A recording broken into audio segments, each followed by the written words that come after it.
제가 토론토에서 목회할 때 한 청년이 Sometimes라고 하는 그러한 제목으로 교회 홈페이지에 올린 글이 있습니다. 그 내용을 화면을 보면은 이런 글입니다. 때때로 당신의 눈을 감고 마음의 눈을 열어 지금 벌어지는 일들이 진짜 무엇인지를 보아요. 감정을 통제하기 어렵고 그것을 받아들이기 힘들어도 그래야만 해요. 그러니 마음의 문을 활짝 열어요. 마음으로 들어봐요. 하나님께서 당신을 위해 진정 계획하신 것이 무엇인지 보아요. 당시 청년의 그 고백을 읽으면서 얼마나 큰 감동을 받고 또 감사했는지 모릅니다. 그래서 그 기록을 메모해 두었다가 올해 코로나 사태로 힘겨운 시간을 보내면서 한 해를 마무리하는 이때 이 글을 다시금 읽으면서 그때 받았던 감동과 또 지금 우리 상황에서 주시는 깊은 울림을 느끼게 됩니다. 왜 불쑥 이 글을 여러분에게 소개하는가? 이 글의 내용이 사실은 오늘 예레미야의 기도를 통해서 전하고자 하는 예레미야의 기도에 담긴 영성의 핵심이기 때문에 그렇습니다. 참으로 우리는 때때로 우리 눈을 감고 마음의 눈을 열어서 지금 벌어지고 있는 일들을 볼 필요가 있습니다. 보이는 현실이 받아들이기가 어렵고 또 느끼는 대로 살면 마음을 가누기가 참 버겁지만 그렇기 때문에 때로는 우리의 눈을 감고 마음의 눈으로 보는 훈련을 해야 하는 것이죠. 하나님이 진정 나를 위해서, 우리 가정을 위해서, 또 우리 교회를 위해서, 우리를 위해서 무엇을 행하고 계시는가? 하나님이 참으로 나를 위해서, 우리를 위해서 계획하신 놀라운 일들을 마음의 눈으로 보고 듣는 것, 저는 이것을 눈 감은 영성이라 그렇게 부릅니다. 언제 끝날지 알 수 없는 현실입니다. 한 해를 마무리하면서, 그러나 새해를 소망하는 그런 뜻에서 오늘 우리는 예레미야의 기도를 통해서 눈 감은 영성의 세계로 한 걸음 더 깊이 들어가고자 합니다. 첫 번째로 눈 감은 영성으로 한 걸음 더 나아가기 위해서 우리 마음에 가장 먼저 새겨야 할 진리가 이것입니다. 새로운 희망은 느낌에서 오는 것이 아니라 약속과 신뢰에서 온다는 사실입니다. 앞을 내다볼 수 없는 최악의 상황이 있습니다.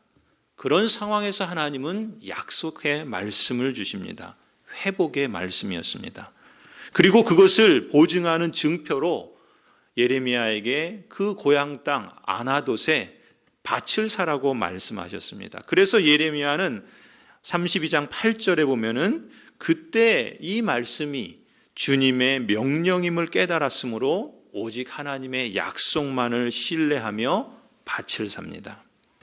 그런데 흥미로운 점은 예레미야가 밭을, 그 땅을 산 장소와 시기입니다.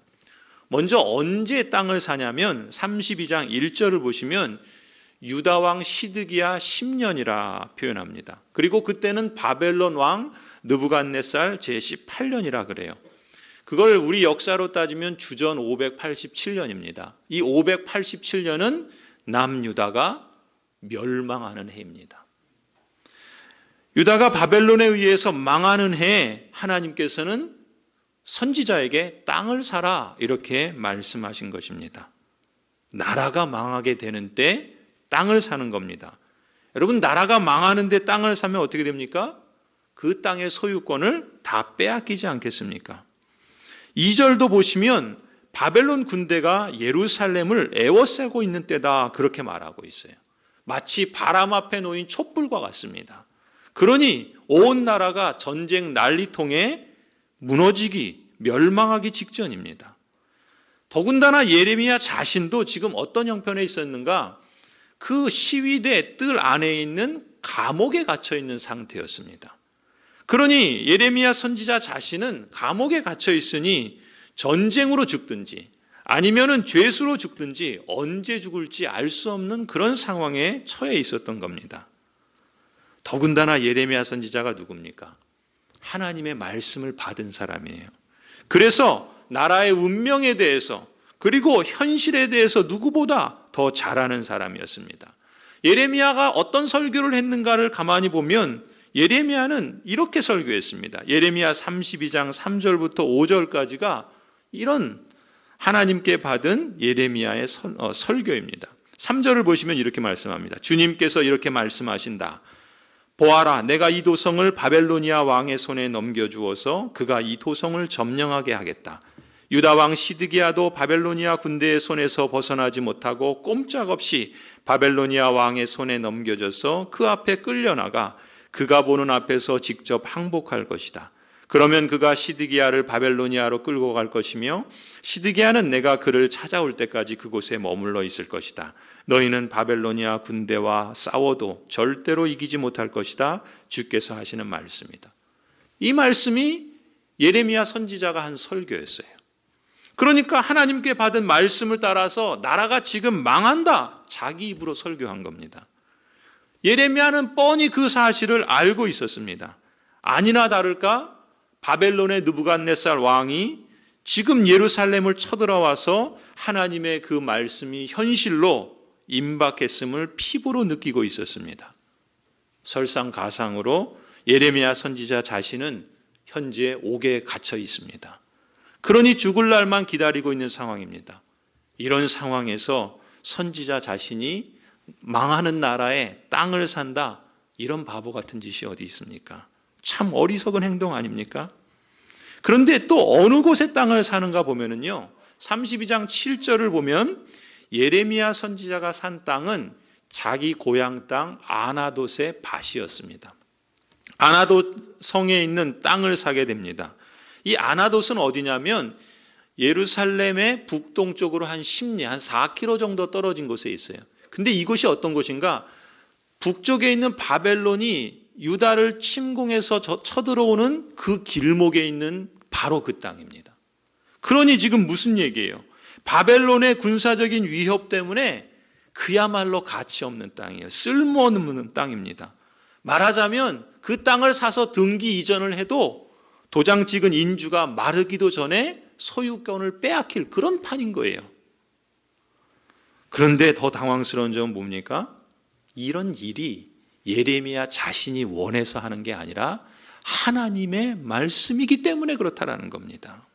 하나님이 내리신 명령이라는 점이에요. 성도 여러분, 만일 여러분에게 하나님께서 내 생각과 내 느낌과 내 판단과는 정반대의 명령을 혹 주신다면 여러분 같으면 어떻게 하겠습니까? 그런 하나님의 말씀에 대해서 예, 그렇게 인정하면서 아멘 받아들일 수 있겠습니까? 여러분, 당시에 예레미야는요, 땅을 물려줄 자식도 없었습니다. 감옥에서 언제 죽을지도 모르는 형편이에요. 무엇보다 이제 이 유다가 바벨론에게 망하게 되면 온 땅을 다 빼앗길 게 뻔합니다. 상황이 이 지경인데 밭을 샀을 때는 아마 제정신이 아니고서야 그만큼 특별한 이유가 있었지 않겠습니까? 성경을 보면 사실 그 이유는 아주 간단했습니다. 땅을 산 이유가 무엇인가? 그것이 여호와의 말씀이었기 때문에 그렇습니다. 하나님의 명령이었기 때문에 밭을 삽니다. 아니, 아무리 하나님의 말씀이고 하나님의 명령이라 그래도 거절할 수 있었습니다. 그렇지 않아요? 그래도 그러지 않았어요. 왜냐하면 그 말씀을 주신 하나님을 예레미야는 신뢰했기 때문에 그렇습니다. 8절에 그때 나는 이것이 주님의 명령임을 깨달았으므로, 여러분, 이 말씀이, 이 약속이 하나님의 말씀인 줄을 알고 그 약속을 주신 하나님을 신뢰했기 때문에 땅을 산 것입니다. 이것이 눈 감은 영성의 핵심이에요. 눈 감은 영성의 핵심은 무엇입니까? 여러분, 새로운 소망은, 새로운 희망은, 새로운 기적의 역사는 사람의 느낌에서 오지 않습니다. 사람의 판단에서 오지 않습니다. 하나님의 약속과 그 약속을 하신 하나님께 대한 신뢰에서 옵니다. 여러분에게 이 믿음의 세계로 한 걸음 더 들어가는 그러한 은혜가 있기를 간절히 축복합니다. 두 번째로요, 눈 감은 영성으로 한 걸음 더 나아가려면 그렇다면 하나님이 주신 그 약속의 의도와 뜻이 무엇인지를 찾아야 합니다. 하나님께서 약속을 주셨다면 거기에는 반드시 어떤 의도가 있고 하나님의 뜻이 있습니다. 그걸 찾아야 되는 것이 눈 감은 영성의 두 번째 핵심입니다. 자, 그렇다면 이 예레미야의 경우 하나님은 무슨 뜻에서, 무슨 의도에서 밭을 사라고 말씀하신 걸까요? 예레미야 32장 15절을 보면 하나님께서 이렇게 말씀하십니다. 참으로 나 만군의 주 이스라엘의 하나님이 말한다. 사람들이 이 나라에서 다시 집과 밭과 포도원을 살 것이다. 하나님이 뭐라고 말씀하십니까? 나 만군의 주 이스라엘의 하나님이 말한다. 사람들이 이 나라에서, 곧 유대 땅에서 다시 집과 밭과 포도원을 살 것이라 말씀합니다. 다시라는 말을 주목하시기 바랍니다. 지금 당장은 어떤 상황이에요? 나라가 망하는 판입니다. 모든 땅의 소유권을 잃게 될 상황이에요. 언제 죽을지도 모르는 일입니다. 그런데 그럼에도 불구하고 희망의 때가 온다는 것입니다. 밭을 사는 시점에는 하나님께서 친히 심판하셔서 이 유다가 바벨론 포로로 끌려가게 하시지만, 그러나 하나님이 70년 후에 반드시 이 땅으로 돌아오게 하실 것을 말씀하셨어요. 그리고 그것을 확증해 주시려는 하나님의 뜻과 의도가 바로 여기에 있었던 것입니다. 여러분, 올해 주식이 바닥을 쳐서 소위 말하는 동학 개미들이 상당한 매수를 했죠. 또 요즘 20대, 30대가 영끌이라고 그럽니다. 영혼까지 끌어모아서 집을 사기 위해서 영끌하는 그런 현상을 우리가 보고 있습니다. 사람들이 이제 통계나 경험을 통해서 어느 정도 아는 거예요. 아, 이런 위기가 지나면 더 좋은 그런 기회가 온다라는 것을 어느 정도 이제 알게 된 겁니다. 하물며 통계와 경험을 통해서 아는데요. 그래서 그럼에도 불구하고 모험을 하는데요. 하나님께서 친히 약속하시고 보증해 주시는데 이거보다 더 확실한 증거가 어디 있겠습니까? 하나님께서 곧 구원하신다.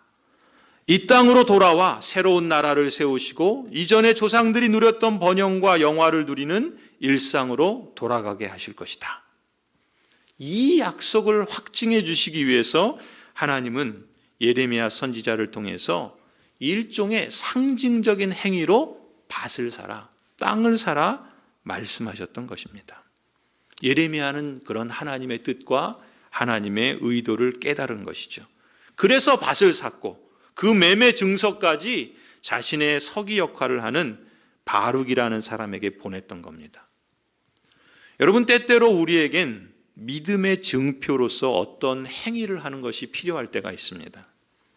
예레미야에게 말하자면 아나돗의 밭이 하나님의 약속에 대한 증표였던 것처럼 내가 믿음의 증표로 말하자면 내가 사야 할 아나돗의 밭이 무엇인가 때로 물을 필요가 있습니다.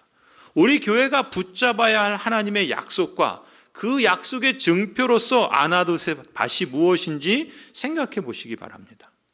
성도 여러분, 눈에 보이는 일만 생각하고 반응하는 사람은 작은 일에도 영향을 받고 요동치기 쉽습니다.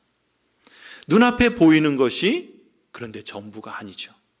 그건 너머의 세계를 보아야 합니다. 그것을 볼 수 있다면 마음에 평화가 있을 것입니다.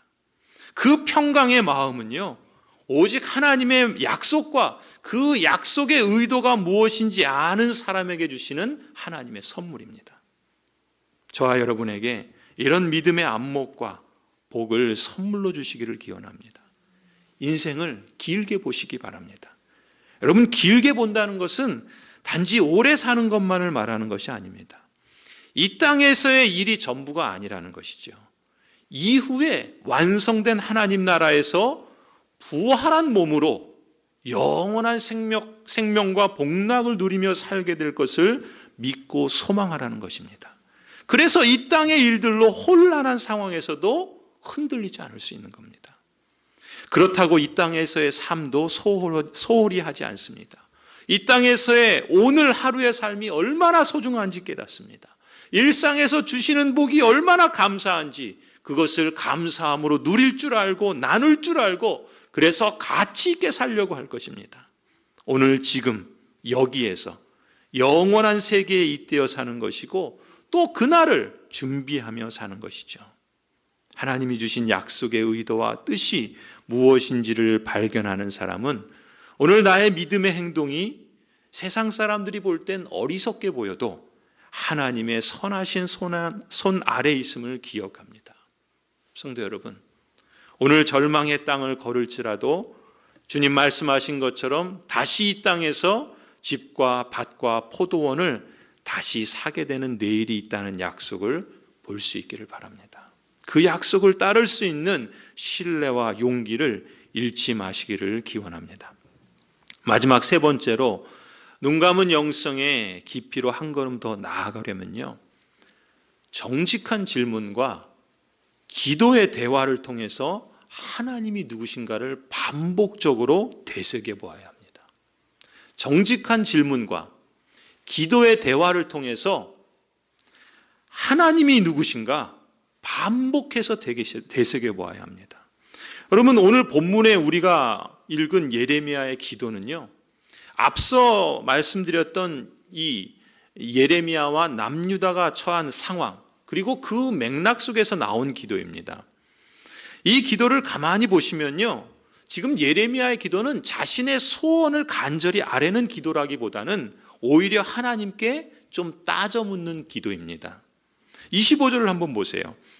25절을 보면 지금 이 예루살렘 성이 바벨론 갈대아인들의 손에 넘어가게 생겼는데 그 밭을 사라고 하시는 주님에게 일종의 의문을 제기하면서 따지듯 기도하는 거예요. 25절 뭐라 그럽니까? 주 하나님, 어찌하여 주님께서는 이 도성이 바벨론 군대의 손에 들어가게 되었는데 저더러 돈을 주고 밭을 사며 증인들을 세우라고 말씀하십니까? 이게 지금 예레미야의 기도의 내용이에요. 하나님, 왜 이런 일 행하라고 하시는 거예요? 이 성이 바벨론 사람들의 손에 넘어가서 주님 말씀대로 망하게 되지 않았습니까? 하나님께서 이집트에서 여기까지 인도해내신 하나님의 언약 백성들 도대체 이제 어떻게 되는 겁니까? 주님께서 이 모든 재앙을 언약 백성들에게 내리셨는데 그것을 당신의 눈으로 직접 보시면서 이제 그 망하는 땅에 밭을 사서 증거로 삼으라니요, 이게 도대체 무슨 경우입니까? 지금 이렇게 기도하고 있는 거예요. 하나님의 말씀이지만 솔직히 현실을 보면 선지자 자신도 너무나도 납득하기 어렵고 이해하기 힘든 상황이었기 때문에 그렇습니다. 그래서 하나님께 마치 따져 묻듯이 정직하게 질문하는 겁니다. 여러분, 하나님의 약속의 말씀을 받을 때가 있죠.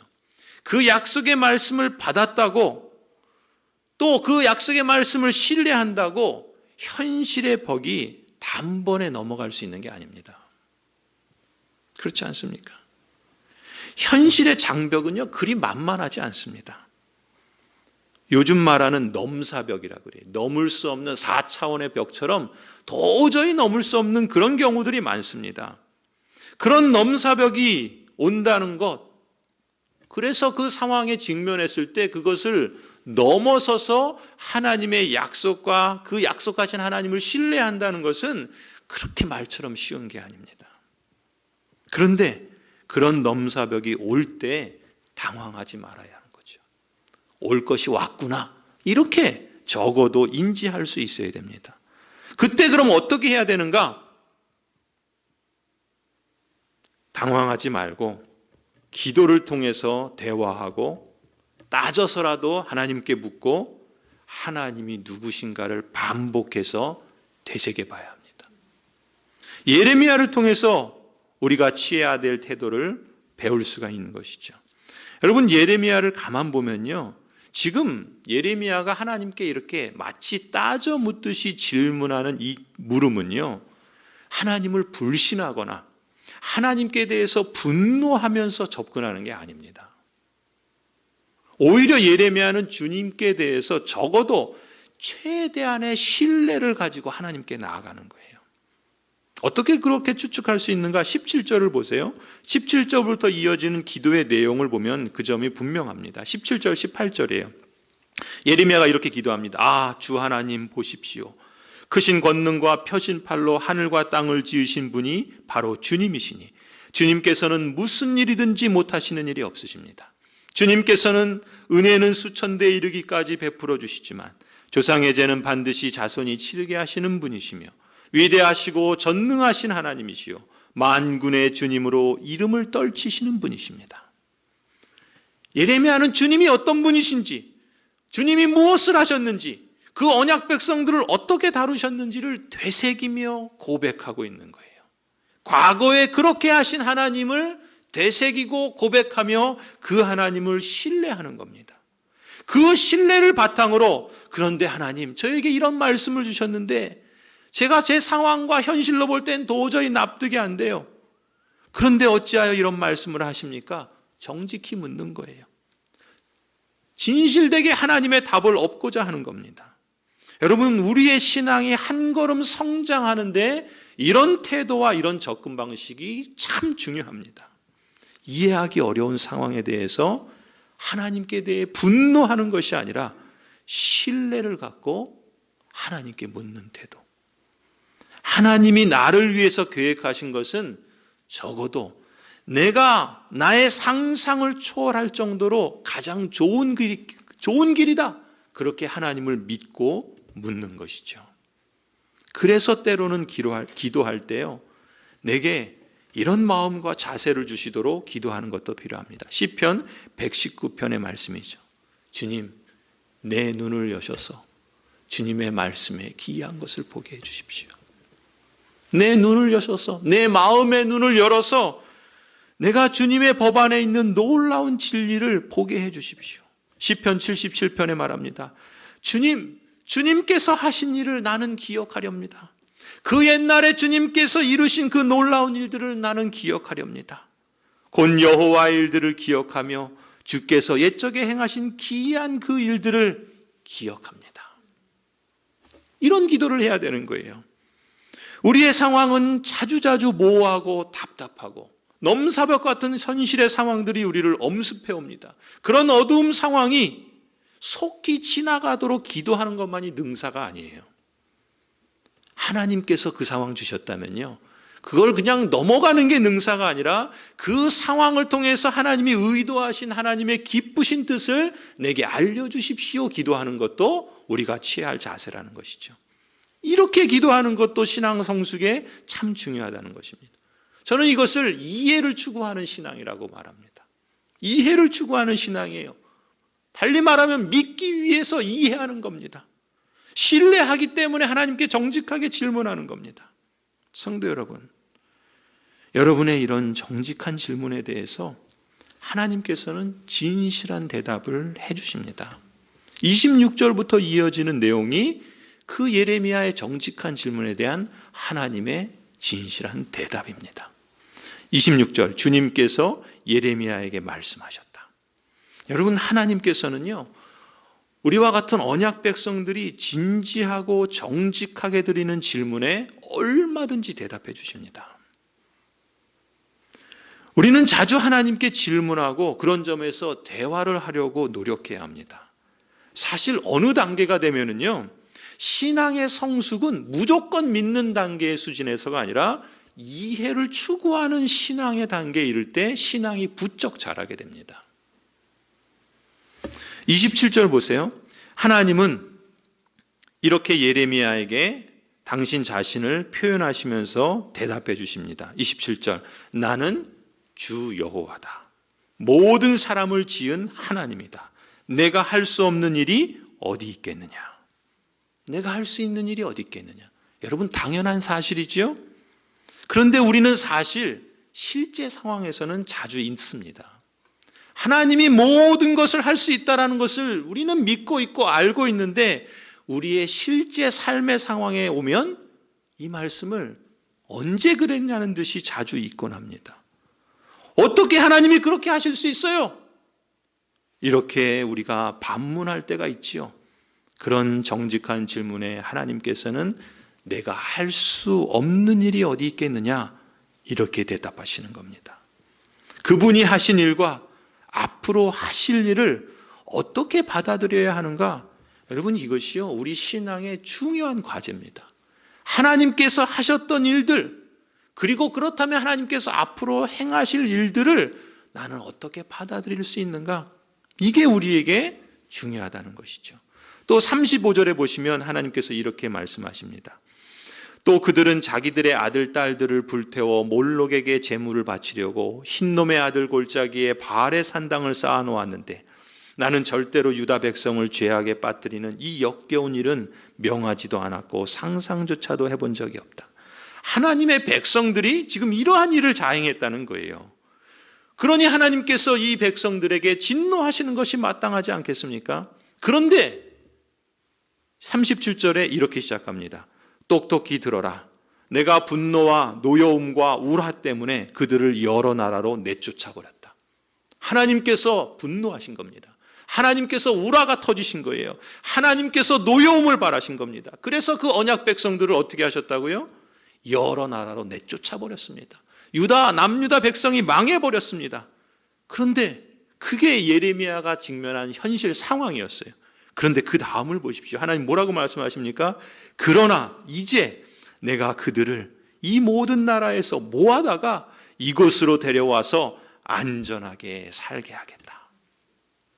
하나님의 말씀입니다. 여러분, 이 말씀을 하시는 그 하나님의 심정이 어땠을까요?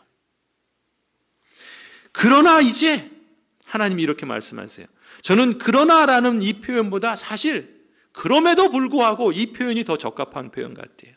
하나님의 백성들이 하나님께 대하여 바알 산당을 쌓아놓고 하나님을 경배하지 아니하는 이 모습에 대해서 하나님이 분노하시고 노여워하시고 우라가 터지셨는데, 그래서 그들을 내쫓아 버리셨지만 그럼에도 불구하고 다시 그 하나님의 언약 백성들을 불러 모아다가 하나님이 약속한 땅에 데려와서 그들을 안전하게 살게 하시겠다는 겁니다.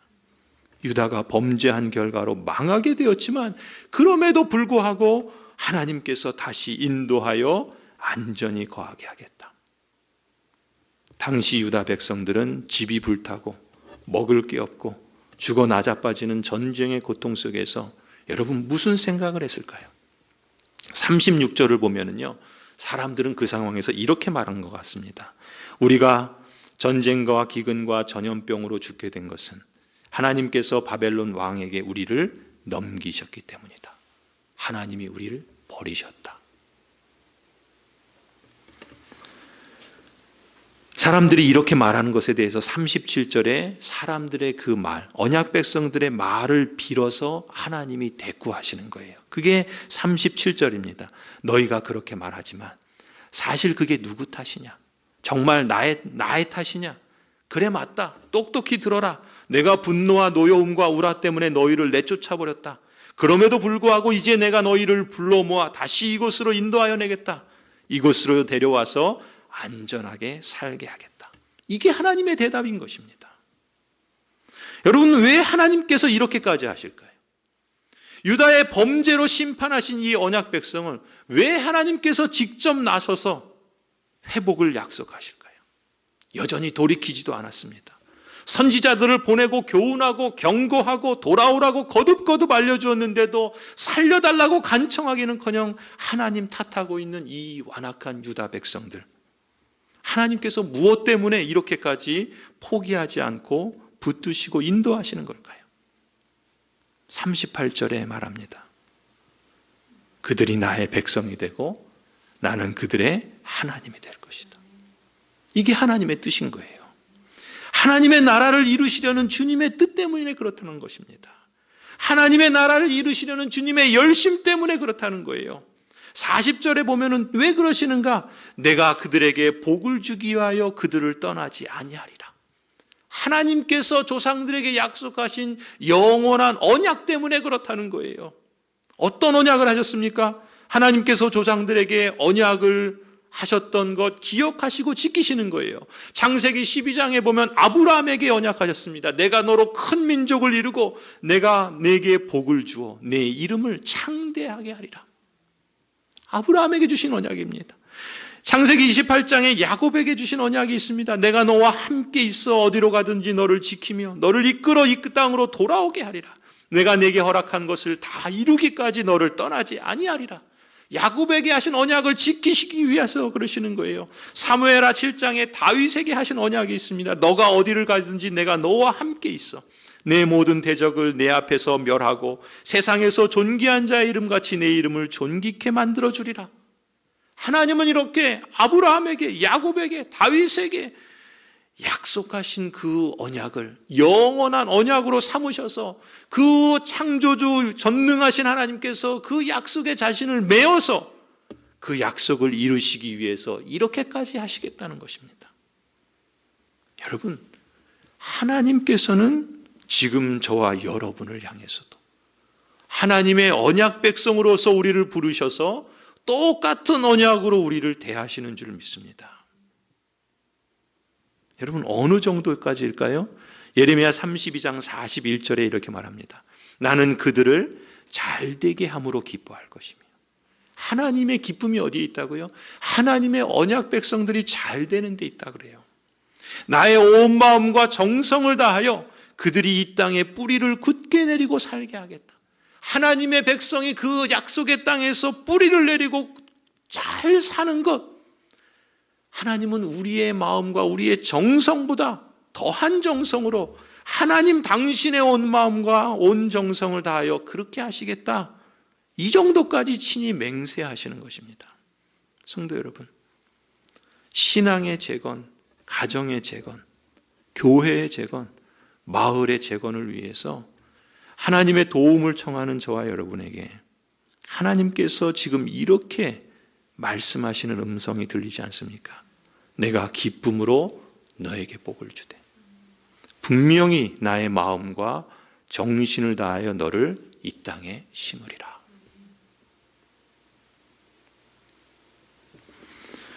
어떻게 이 약속을 성취하실까요? 예레미야 32장 39절부터 40절까지 이렇게 말씀합니다.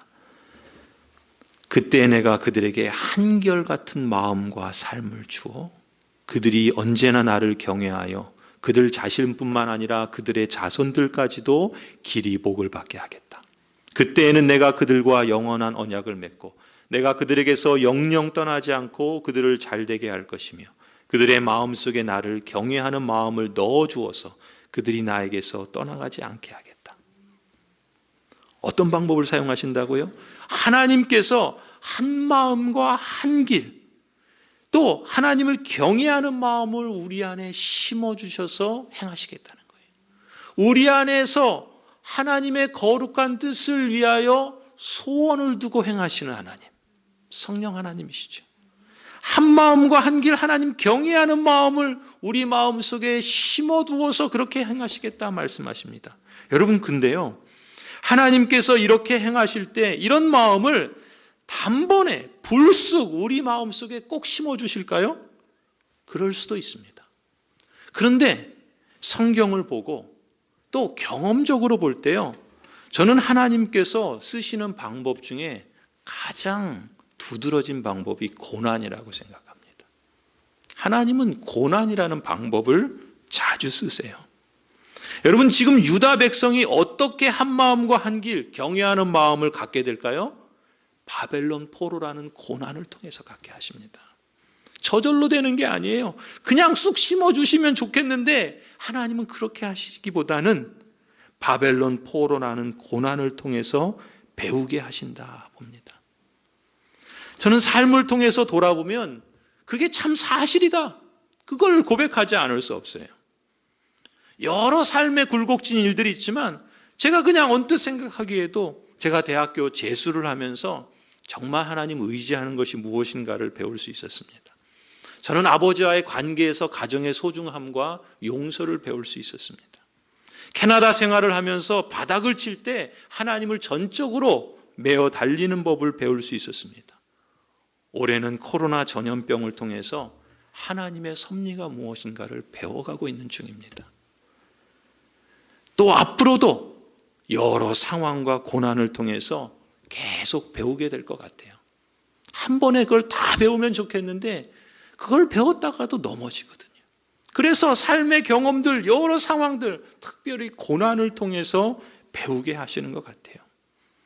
아마 저만 그렇지는 않으리라 봅니다. 여러분의 경우도 더 그러시지 않으신가요? 여러분, 고난의 때를 지날 때가 있습니다. 고난의 때를 지날 때마다 여러분, 하나님께서는 우리에게 한 걸음 한 걸음 하나님을 좀 더 알아가게 하신다. 그런 믿음의 안목을 받고 우리의 삶을 해석할 수 있으면 좋겠습니다. 주님만을 찬양합니다 라는 찬양이 있어요.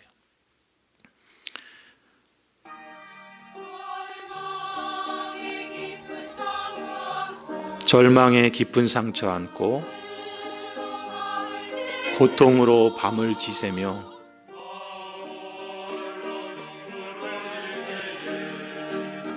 홀로 눈물 흘릴 때에 찾아오신 나의 예수님. 넓은 품에 나를 안으사 아픈 상처 만져주시고 부드럽게 말씀하셨네. 내가 너를 사랑하노라. 여러분, 이렇게 말씀하시면서 하나님은 우리로 하여금 주님을 더 알게 해주실 줄 믿습니다. 설교를 마무리합니다. 하나님의 언약 백성 여러분, 예레미야 기도를 통해서 눈 감은 영성으로 우리가 더 한 걸음 나아갈 수 있기를 바랍니다. 그러려면 무엇보다 새로운 소망은, 새로운 희망은 우리의 느낌에서 오는 것이 아니라 하나님의 약속과 그 약속하신 분에 대한 우리의 신뢰에서 온다는 것을 기억하시기 바랍니다. 눈 감은 영성으로 한 걸음 더 나아가려면 하나님이 주신 그 약속의 의도와 뜻이 무엇인지를 찾고자 힘쓰시기 바랍니다. 특히 예배를 통해서, 말씀을 통해서, 기도를 통해서 기본적인 경건 훈련을 소중히 여기시고 더 귀하게 챙기시기 바랍니다. 눈 감은 영성의 깊이로 한 걸음 더 나아가려면 정직한 질문과 기도의 대화를 통해서 하나님이 누구신가를 반복해서 되새겨 보시기 바랍니다. 신뢰를 갖고 접근하는 정직한 질문에 대하여 하나님은 진지하게 대답해 주실 줄 믿습니다. 그것이 얼마나 복되고 얼마나 약속 있는 말씀인지 저와 여러분이, 우리 가정들이, 우리 교회가 실감할 수 있기를 간절히 축원합니다.